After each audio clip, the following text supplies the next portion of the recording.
হাজার শহীদ এবং আহতদের রক্তের স্রোতের উপর দিয়ে আজ আমরা স্বাধীন বাংলাদেশে পা রাখতে পেরেছি। স্মরণ করতে চাই মহান শহীদদের, তাদের আত্মত্যাগের বিনিময়ে আমরা ফ্যাসিবাদ দূর করে একটি দ্বিতীয় স্বাধীনতা পেয়েছি। আমি গত 18 জুলাই উত্তরাতে 2টি স্নাইপার বুলেট খেয়েছিলাম।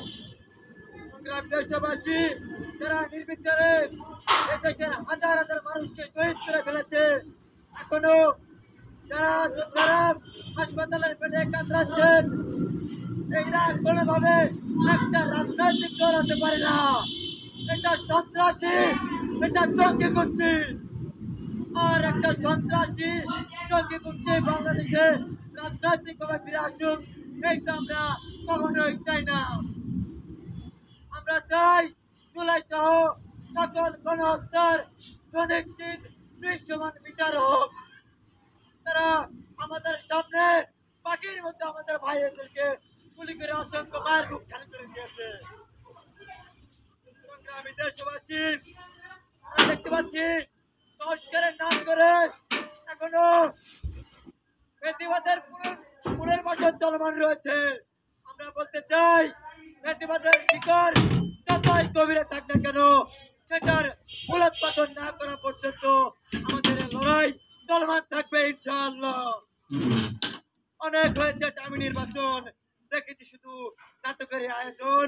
এইবার হবে নতুন এক ধারা, পেয়ার পদ্ধতিতে হবে ন্যায়ের ধারা। সংগ্রামী দেশবাসী, আমরা এমন একটি নির্বাচন চাই যেখানে লেভেল প্লেইং ফিল্ড থাকবে, যেখানে থাকবে না করে পক্ষপাতিত্ব, সকল দলের সমান সুযোগ এবং অংশগ্রহণের মাধ্যমে একটি গ্রহণযোগ্য অবাধ সুষ্ঠু নির্বাচন সম্ভব।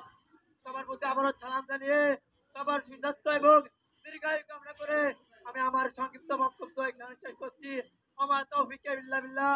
আসসালামু আলাইকুম ওয়া রাহমাতুল্লাহ। সম্মানিত শহীদের শোকাহত সাথীরা, এ পর্যায়ে আমাদের সামনে বক্তব্য রাখবেন জুলাই যোদ্ধা বাইতুল মুমিন কওমি মাদ্রাসার মেধাবী ছাত্র আমাদের প্রিয় ভাই রেদওয়ান নাবিল এখন বক্তব্য রাখবেন।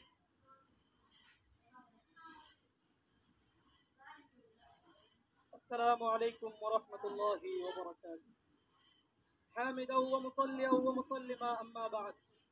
বাংলাদেশ জামাতে ইসলাম কর্তৃক আয়োজিত আজকের জাতীয় সমাবেশে উপস্থিত রয়েছেন আজকের সম্মানিত সভাপতি ও বাংলাদেশ জামাতে ইসলামের কেন্দ্রীয় নেতৃবৃন্দ এবং আমার সামনে উপবিষ্ট রয়েছেন বাংলার প্রত্যন্ত অঞ্চল থেকে আগত জামাতে ইসলামের নেতৃবৃন্দ ও মিডিয়া ব্যক্তিত্ব।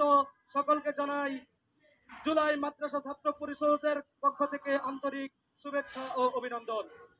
সম্মানিত উপস্থিতি, আপনারা দেখেছেন বিগত 16টি বছর ফ্যাসিস্ট স্বৈরাচার হাসিনা জনগণের উপর চালিয়েছিল নির্যাতনের স্টিম রুলার। শুধু তাই নয়, 2013 সালে হেফাজতের আন্দোলনে 5 মে শাপলা চত্বরে রাতের ঘন আঁধারে আমার কওমি মাদ্রাসার ছাত্র ভাইদেরকে তারা গণ হত্যা চালিয়েছে ফ্যাসিস্ট স্বৈরাচার হাসিনার মাধ্যমে। প্রিয় সাথী ও বন্ধুগণ, শুধু তাই নয়, 2021 সালে মধুবিরোধী আন্দোলনে ব্রাহ্মণবাড়িয়াতে আমার কওমি ভাইরা শহীদ হয়েছে।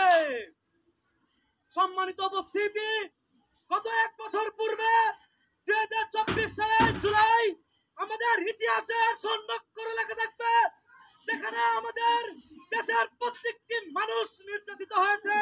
স্কুল কলেজ ভার্সিটির সাথে আমাদের কওমি মাদ্রাসার ছাত্ররা ছিল ঐক্যবদ্ধ। যেমন ভাবে স্কুল কলেজ ভার্সিটির ছাত্ররা আক্রমণিত হয়েছে ফ্যাসিস্ট হাসিনার কাছে, আমাদের কওমি মাদ্রাসার ছাত্ররাও কোনোভাবে কম যায়নি। আমি নিজে 18 জুলাই উত্তরা বিএনএস সেন্টারে গুলিবিদ্ধ হয়েছি। আমার চেহারা টিয়ারশেল গেছে পুড়ে গিয়েছিল, তাও আমরা পিছপা হইনি। আমাদের কওমি মাদ্রাসার শতাধিক ছাত্র শহীদ হয়েছে সেই জুলাই আন্দোলনে। শুধু তাই নয়, অগণিত ছাত্র আহত হয়েছে, কিন্তু আদৌ পর্যন্ত আমাদের কওমি মাদ্রাসার অবদানকে জাতির সামনে তুলে ধরা হচ্ছে না সুস্পষ্টভাবে। আমি স্পষ্টভাবে বলে দিতে চাই, আমাদের কওমি মাদ্রাসার অবদানকে যদি কেউ লুণ্ঠন করতে চাই, তাহলে আমরা আবারও আরেকটি গণ অভ্যুত্থান করে তুলবো ইনশাআল্লাহ। আসসালামু আলাইকুম ওয়া রাহমাতুল্লাহি ওয়া বারাকাতুহু। সংগ্রামী সাথী ও বন্ধুগণ, আজকের এই ঐতিহাসিক জাতীয় সমাবেশে এখন আপনাদের সামনে বক্তব্য উপস্থাপন করবেন বাংলাদেশের ঐতিহ্যবাহী রাজনৈতিক দল জাতীয় গণতান্ত্রিক পার্টি জাগবার সহ সভাপতি ও দলের মুখপাত্র ইঞ্জিনিয়ার রাশেদ প্রধান। ইঞ্জিনিয়ার রাশেদ প্রধান। বিসমিল্লাহির রহমানির রহিম। বাংলাদেশ জামায়াতে ইসলামী আয়োজিত আজকের এই জাতীয় সমাবেশের সম্মানিত সভাপতি, জামায়াতের মানবিক নেতা, বাংলার মানবিক নেতা, আমাদের সকলের পছন্দের ডাক্তার শফিকুর রহমান, মঞ্চে উপবিষ্ট জামায়াতে ইসলাম সহ জাতীয় নেতৃবৃন্দ, আমার সামনে উপস্থিত মিডিয়ার ভাইয়েরা এবং সারা বাংলাদেশ থেকে আগত বিগত 15 বছরের সকল মজলুম জনতা, সবাইকে জানাই আমার দল জাগবার পক্ষ থেকে সংগ্রামী সালাম এবং শুভেচ্ছা। আসসালামু আলাইকুম। সংগ্রামী সাথী এবং বন্ধুগণ, গত বছর ফ্যাসিস্ট শেখ হাসিনা একটা সুর তুলেছিলেন, তিনি বলেছিলেন রাজাকার। সেই এক আন্দোলনে দিল্লির তিলকমালী মুখ্যমন্ত্রী ফ্যাসিস্ট শেখ হাসিনাকে বাংলা ছেড়ে দিল্লি পালিয়ে যেতে হয়েছে। নতুন করে আবার রাজাকার শব্দটা উত্থাপন করা হচ্ছে। ইতিহাস থেকে শিক্ষা নিন, ভুল করবেন না। আল্লাহ ছাড় দেয়, আল্লাহ ছেড়ে দেয় না।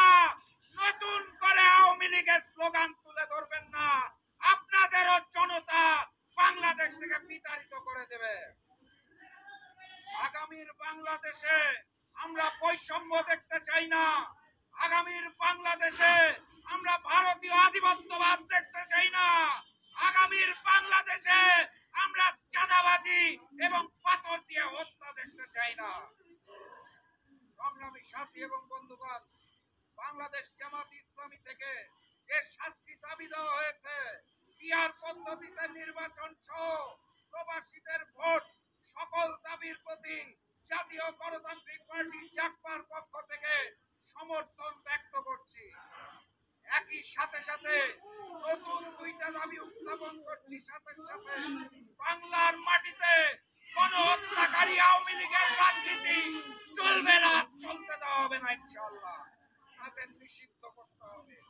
সর্বশেষ দাবি, ওই যে ভারত থেকে পুতিন হচ্ছে, সীমান্তে হত্যা হচ্ছে, আমার দেশের ভোটের ফলাফল অতীতে ওখান থেকে নির্ধারণ হতো।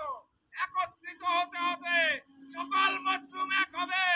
বাংলার মাটিতে ভারতীয় আধিপত্যবাদ এবং আগ্রাসনকে আমরা আর মেনে নেব না ইনশাআল্লাহ।